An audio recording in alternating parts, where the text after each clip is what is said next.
You got to hit. Welcome back to Grit Gym, guys. Rachel is getting her phone going on Instagram as we speak. Technology. Winning. All right, welcome back to Grit Gym. Today is the Rachel and Adam show where we talk about something weird in terms of your relationship. And it's also that you can get clear with your partner so that you guys can get on the same page in terms of your health. If you're not where you want to be in the health category, if your muscles aren't where they want to be, if your fat composition isn't where you want to be, if your nutrition isn't where you want to be, your recovery, if you're feeling sluggish, then you have an information problem. You're operating with the wrong information. So that's what we do. We try to clear that up on this show, and Rachel comes on with me. And today we're talking about male-female polarity and where we are in the world. And I think Rachel is fairly uncomfortable talking about this, and I'm not super comfortable talking about this just because it can get politicized so quick. And nothing that we really talk about on the show is about politics. It's until I start going on about it's more of a discussion about it's trying like to open our minds up to new perspectives. It's about new perspectives, right? Is that what you were gonna say? Because I totally just took over you from like an assertive masculine asshole. Yeah, nothing that we say here is a definite view of how we see things. It's just we're throwing things out there so we can kind of get a better understanding. Yeah, and of each other and what you guys might think too if you have comments. And today, Rachel is taking the role of the chauvinist, and I'm taking the role of the feminist. I am? No, I'm kidding. I'm kidding. We didn't discuss that. But male-female polarity. Why is this important? Why is it an important topic to talk about? Well, especially today, it's something, I don't know, I believe in the last 5 years especially has come up over and over and over and over again. Like every single day there's something about it in the news. But it's something that in a negative way. What do you mean? Like the male-female polarity. Well, let's get clear on what this really is. We're talking about the polar opposite ends.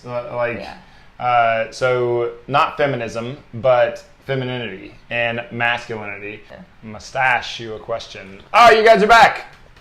All right, so what were we on? Oh, polarity. So the male-female polarity is like where attraction is. It's where you get clear about who's doing what. And I think it's really it's really easy to slip into this idea that equal means same. That's what I keep on hearing. And I think that should be our first topic. Equal does not mean same. Same does not mean equal. Those are two different things. I could have 100 pennies and Rachel has 4 quarters. We both have an equal amount, but it's not the same. No, I'd rather with the quarters.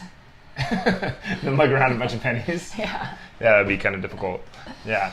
But let's get into the whole equality thing. Do you we've talked about this quite a bit. Yeah. Your perspective. We have.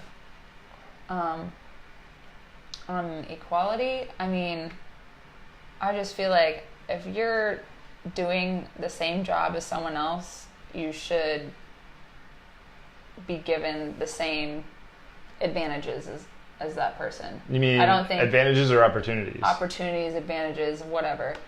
Depending on I don't think those are the same thing though. What? I think you should get clear on what you're talking. Opportunity. Whether you're saying opportunity or advantage. I think those are two different things. Because in the workplace setting is what I'm talking about. If somebody has an advantage over you, and let's say LeBron James is quite a bit taller than me, right? Yep. So and he's faster than me and he jumps higher than me, yep. So he can be able to do a skill that I would not be able to complete as well as him. So he makes more. But if you did just as well as he did, yeah, then. That's what I'm saying. Right. So, I don't know. This is a little bit of the political side, but in a workplace setting, this is the funny thing. I don't think that's politics. Well, it has become that. I know, but that's because everybody tries to politicize everything. So very easily. Anyway, so let's take a job. In a workplace setting, if 2 people, regardless of their gender, are producing the exact same results and they are getting unequal pay, then that makes sense that that's not fair, obviously. But that's mostly what's been put into the news is the gender wage gap. like I remain the ultimate skeptic on all, like most of this kind of stuff. I do not believe that there is this huge pay gap that everybody tries to say. Like I get it on paper, maybe it looks like that, but I think it's just short-sighted to think on this one, like only taking this one variable. Thank you, and saying no, it's just the gender thing. Well, let's go further and say, well, what kind of jobs are we talking about? What's the danger in each job? Like let's get down to the nitty gritty details about this. Like, is the devil in the details on this scenario? And the workplace, this is a very new thing, I think, for males and females to work in the same environment. Like, they didn't really do that until, pretty recently in history. And we really didn't have, the way that our lifestyle is now is nothing like it was, 200 years ago. No. And I mean, I wouldn't say it's new. Maybe in the history of us. I don't know. But it's been one or two generations of people. Yeah, they're figuring it out. Like our grandparents didn't were the first. It was very uncommon that women were in the workplace. Yeah, I don't know a lot about the history. I mean, it would be for a reason. But it's not people are still alive today that scoffed at a woman being in a man's workplace, so it's not been very long. I think we're just kind of slowly but surely steadily navigating our way through this, and that's kind of the thing. It's navigating your way. Like me myself, I have some feminine tendencies and some masculine tendencies. We're jumping all over the place. Okay. All right, you want to go there, or do you want to go back to the whole workplace thing? Okay. Because equal pay, I don't think anybody's arguing that you should get your fair share. That you shouldn't get your fair share? Or that share? You shouldn't. I think everybody's saying you should get your fair share. I think it's ridiculous to say that you shouldn't get your fair share. Yeah. But I think it would be kind of silly to think that you have to design... For instance, I get a hard time every once in a while. Somebody will send me a message about how we don't hire enough females. For starters, we're 50-50, so shut the fuck up. But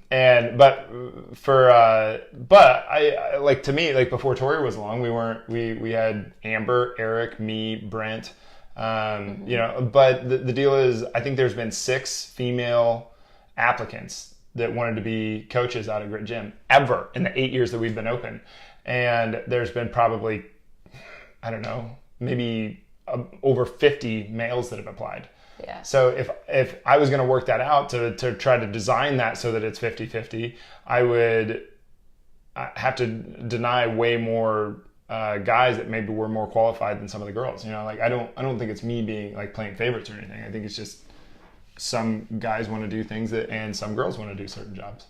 Well, that's in any job and out there. There's a tendency for women to be teachers, or a tendency for it just it comes down to interests and certain jobs women are great at because they're more nurturing and emotional and can bring that to the table. And if that's what you want in a job, then you're more likely to hire the person that's better off doing that. Yeah, and that's a generalization, but at the same time... It is a generalization, but... But if the generalization is accurate, it's going to be wrong sometimes.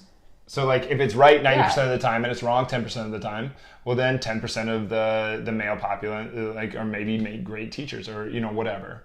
But I do think, we get a hard time for that every once in a while. Nurses are super nurturing. They love to care for it. That's a woman's what's it called? It's biological. It's not even just us putting a label on nurses being more feminine. It's this is what women are great at doing on a biological level. Yeah, and when they actually did studies on this to figure out, is this a societal thing that society places this kind of idea in the mind of a female versus a male? Is it just based on conditioning?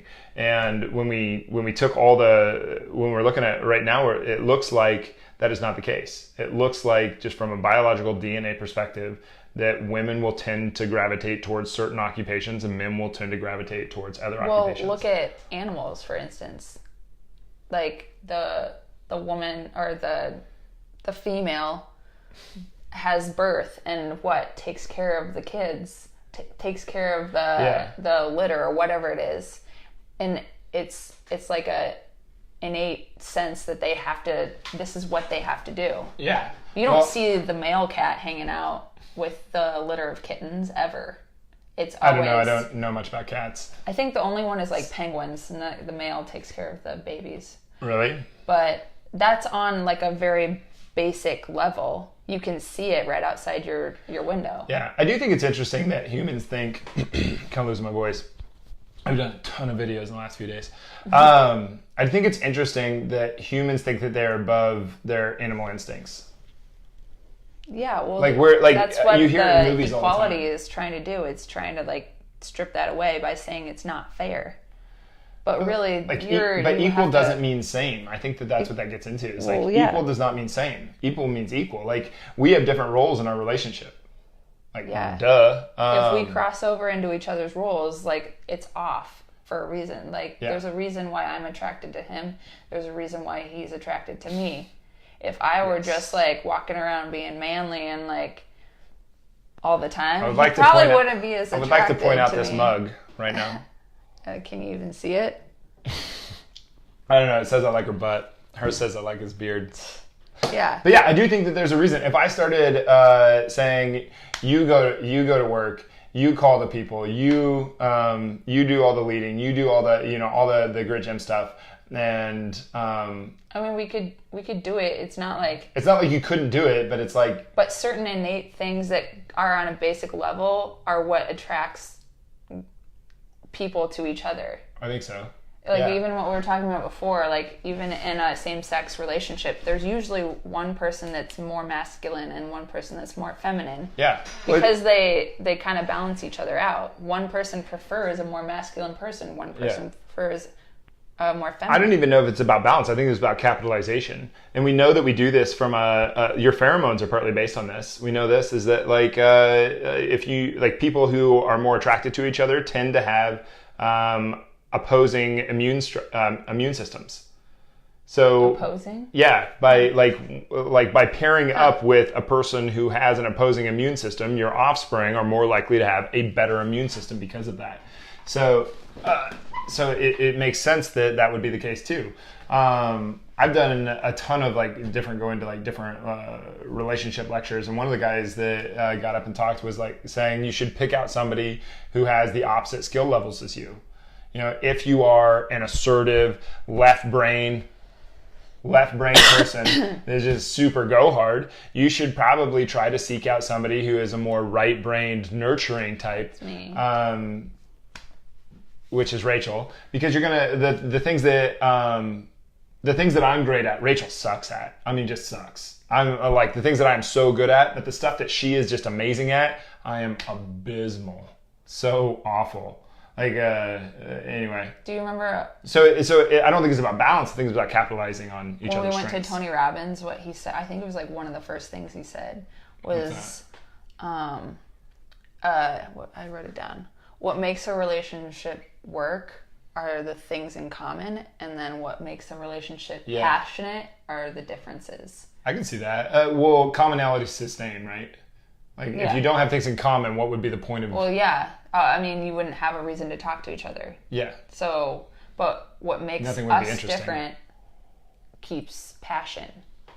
I mean, if we didn't have anything in common and we were exactly, we just had a bunch of similarities, then there wouldn't really be anything. The tug of war of relationship is kind of what keeps it going. That's my joke with intellectuals. That What? Intellectuals only hang around with people who agree with them. And so they do like this circle jerk and back patting sessions where they're like, look how intellectual and smart we are, but really they Circle just jerk? sat around and they just sat around and Scratch each other's backs. Right. And they were just like, look how smart we are. But you agreed with each other. Like it doesn't make you smart to sit around with people that you agree with. It makes you like what a waste of time to sit around with people that you agree with about everything. You never learn anything new. You never have your ideas challenged. You never learn a new perspective.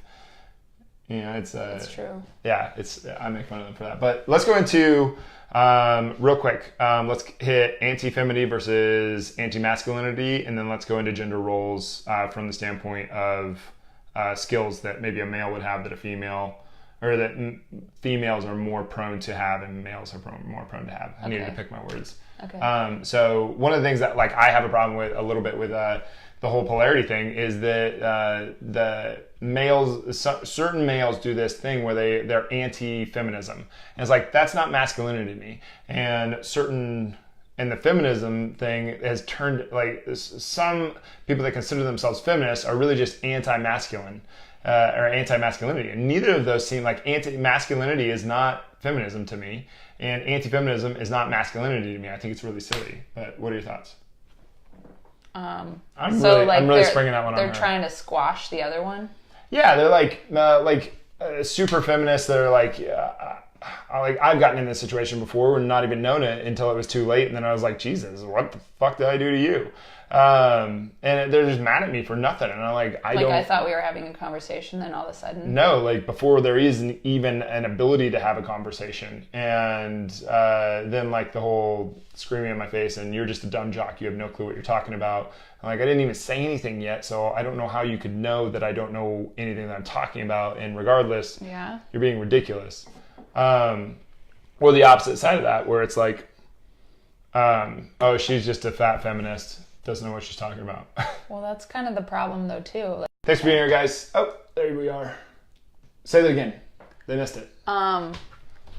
So the problem with even addressing the issue is if one person gets emotional about it, it kind of shuts the conversation down.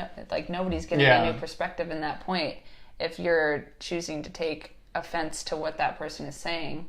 Yep. It's kind of hard to have a discussion when somebody's... it is an emotional topic if like words are being if for some people that are used to that, like if you're sitting hanging out with a bunch of feminists and then you go out into the real world and then all of a sudden you have conversations with people that are not just sitting there talking about feminism, you have the ability to open your mind up to a different perspective. You mean when you step outside of the circle jerk? When you step outside and then all of a sudden you're just like, no, that's wrong. Like, I'm emotional. I'm taking this offensively. And like, it doesn't work like that. I don't think it does either. To shut down like an entire part of your personality. There's no growth there. There's no learning there. There's no discussion. It's just you're wrong, I'm right, or vice versa. And it's like, like what? I didn't know that there had to be a right or wrong here. Mm-mm. Like why? Like I thought we could just have a discussion. Like you can disagree with me and not scream you're wrong. Exactly. I mean, you should be able to. I hope. Ian and I were talking the other night. It was really loud in there, so it was kind of hard to have a conversation. But he just like at some point he stopped and he goes, "Dude, like this is so nice to have a conversation with somebody who thinks like this, that like will weigh out through the whole scenario." But so what are the? Do you want to go to what are the tendencies for each? Yeah, I think so. Well, just from our perspective, I'm not saying like I don't have a degree in psychology or anything. But even if you did have a degree in psychology, I don't think it makes you. But I've been through a lot of like how to be a man conferences and what it means to be a man. I think everybody's got a little bit of a different take on it. Yeah. But yeah, I think like from an anthropology perspective, men went to war. Men are dispensable.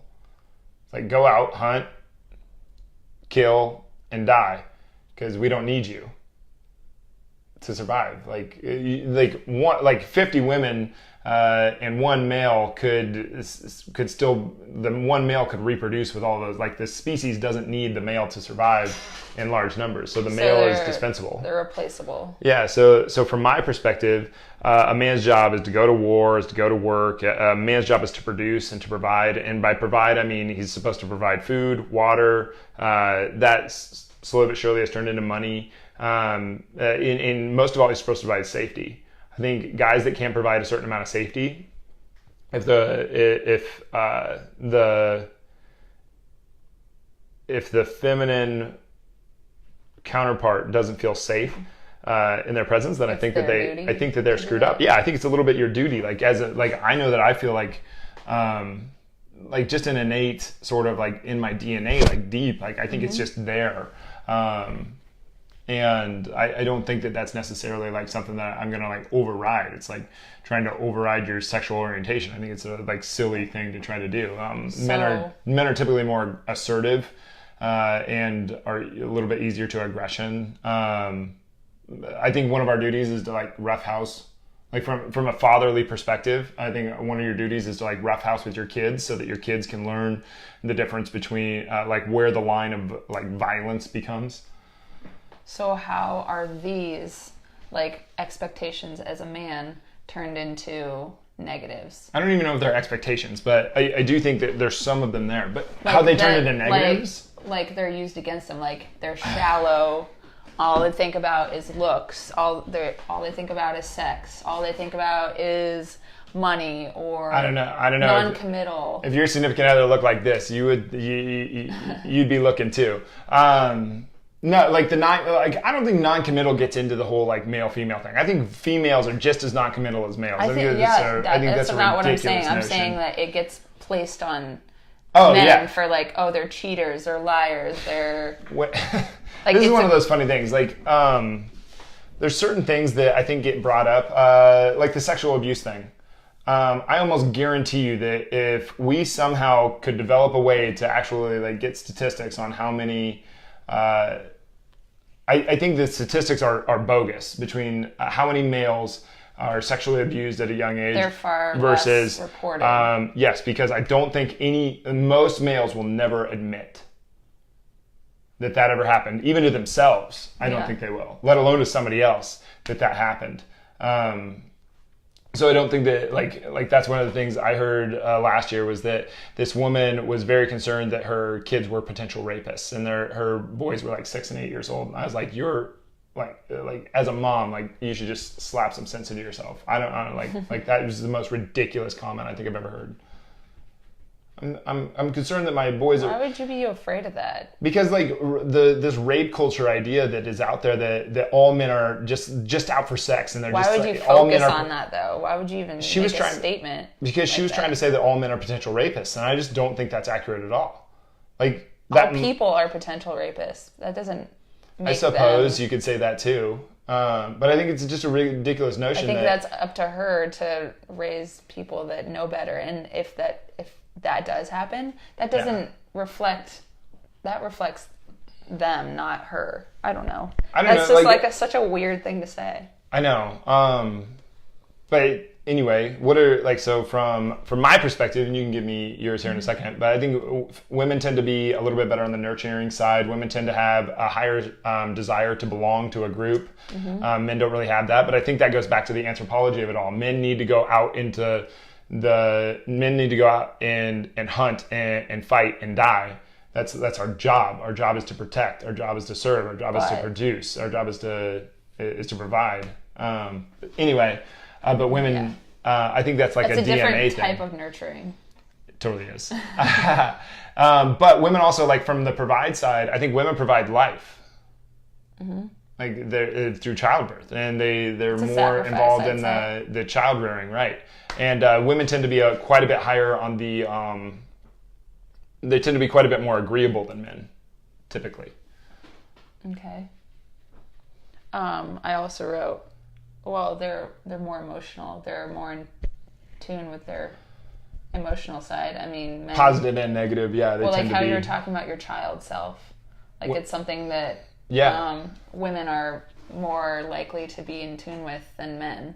Well, yeah, and I think the things that I just listed out there, those are masculine and feminine traits from my perspective. And so I don't think, I think every male and every female has, I think they have their masculine side, their feminine side, and their child self side.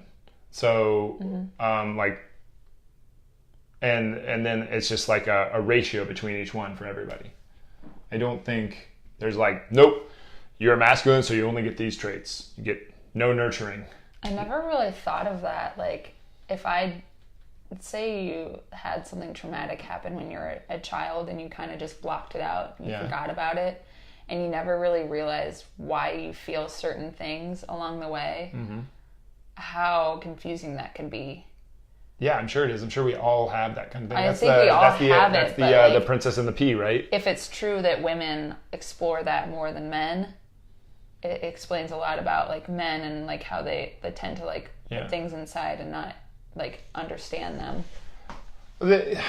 This is where like the masculinity kind of comes into play with me. I don't think And we were talking about this about being vulnerable the other day. I don't think that it's always appropriate for a male to, be vulnerable. Let your feminine side show. Let your inner emotions out. No, there's a time to stand strong and to be tough and to show that you're tough.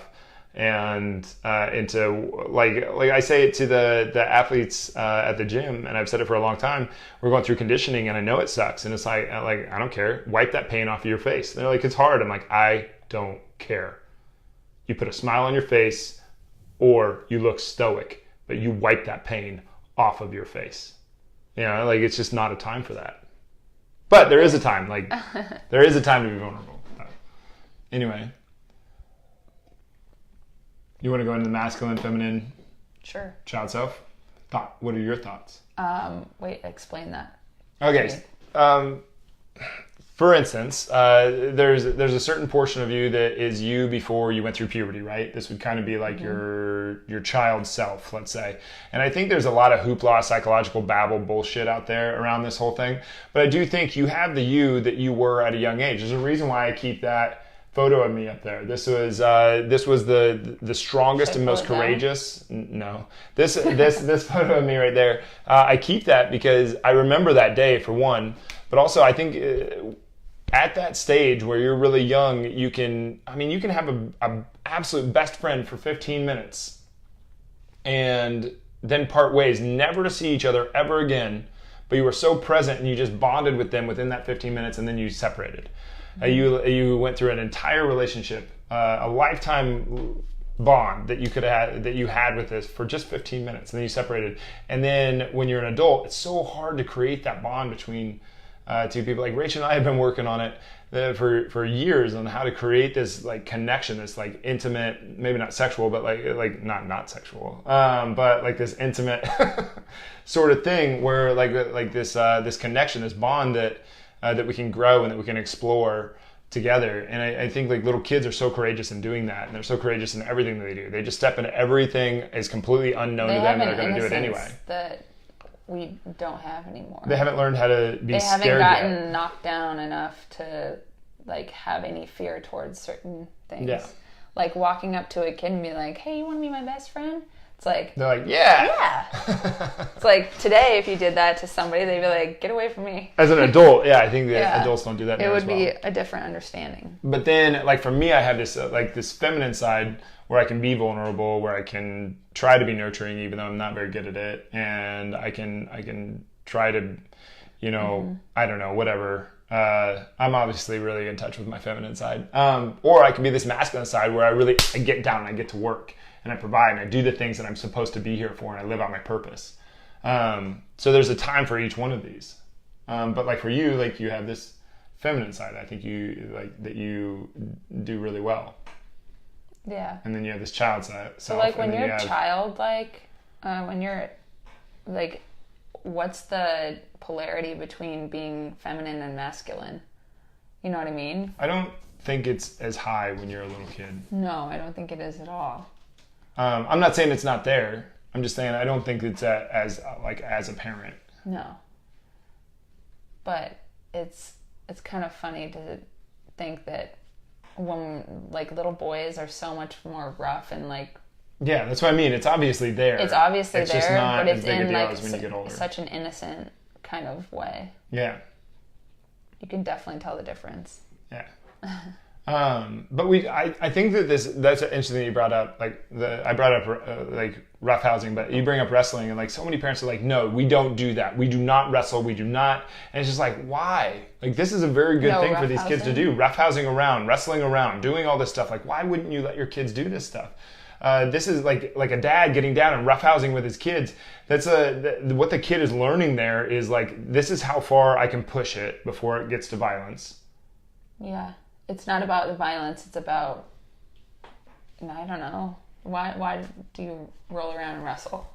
Why do you roll? I think it's just kind of fun. I think it's I think you're learning where the boundary is. You're not like trying to hurt the other person. Yeah, it's a game. I do think little boys right now, in the way that the world is right now, and we have to look at this because like obviously propaganda works. So this idea that all masculinity is bad and all femininity is great, well now we've gotten so whacked out of the like we've got the polarity has just gone so far off. Like I'm not saying that men shouldn't explore a certain amount of their femininity, because if they don't, then they're just really insecure piles of mud. You could walk up to them and be like, "Oh yeah, well you're gay," and they'll start crying or get really mad at you. Yeah. And it's like really, if a guy had explored all this part more of himself, he would just laugh. He'd just laugh at it. So is it possible to be masculine and feminine in the same instance? Sure. I mean, I think at any moment in time, maybe you're 80%, like maybe right now, maybe I'm 80% masculine, 10% feminine, and 10% child self. And maybe I'm growing my child self and, whatever. And maybe you're 80% feminine, 10% masculine, 10% child self. It changes I don't throughout know. the day, obviously. It's just... Depends on what you're doing at the time. Yeah, I don't think that there's these hard rules around all this stuff. No. But I do think that young boys are starving for this expression of who they are. And we're squelching it. And I think that that's really too bad. They're being told to squelch it. Yeah, I mean, and you're kind of seeing it, what is it? 78% of all suicides are, men and women attempt suicide at about the same rate. But men are, all, the statistics are staggering how much more, how they go through with it more often. Okay. Women dabble, men just go ahead and knock it off. Oh, they commit to it. Yeah. Okay. There's something weird going on there, but men are just really likely to. I think for the most part, men are just really lost, and nobody's really giving a very good guiding light. And the ones that are giving a guiding light are more feminine in nature. And I don't think that that's the answer. I think that I disagree completely. I think exploring your masculine side and expressing that in a positive way is a very, very good thing. And squelching it down and being healthy. like, no, you should be more vulnerable. Yes, of course. You should also start to own that you are a man. Yeah. So the inside reflects the outside?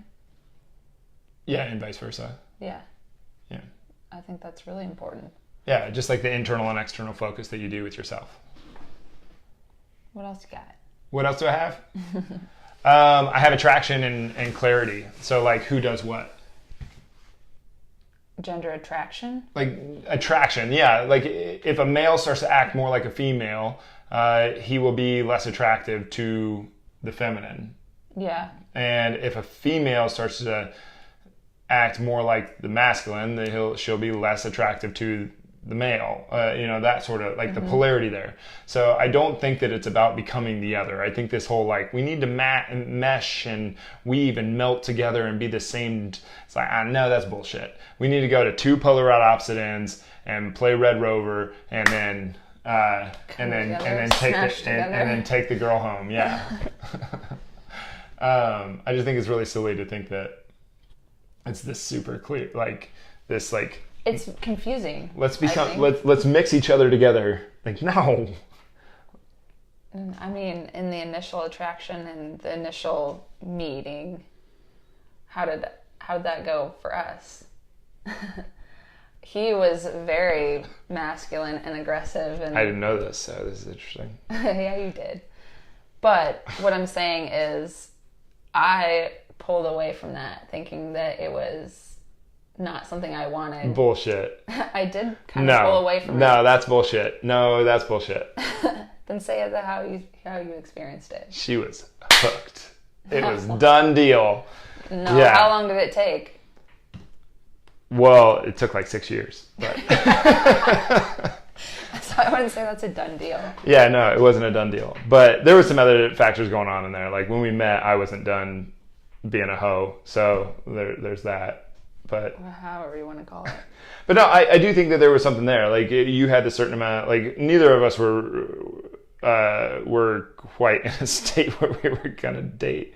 No. But you said this. You've said this many times. I was like girls don't always want this super nice guy that's just gonna be putty in their hands. It does whatever they say. And you're like, that's not true. Girls want nice guys. Girls want guys that are nice. And I was like, oh really? Was I super nice to you? Did I just play putty in your hands when we first met? And she's like, no, but it didn't work on me, did it? And I'm like, yes, it did. Yes, it did. And she's like, So I think like there's this polarity thing that has to happen. Otherwise, you're not going to be attracted to the other one. Mm-hmm. And or it's not going to last. Mm-hmm.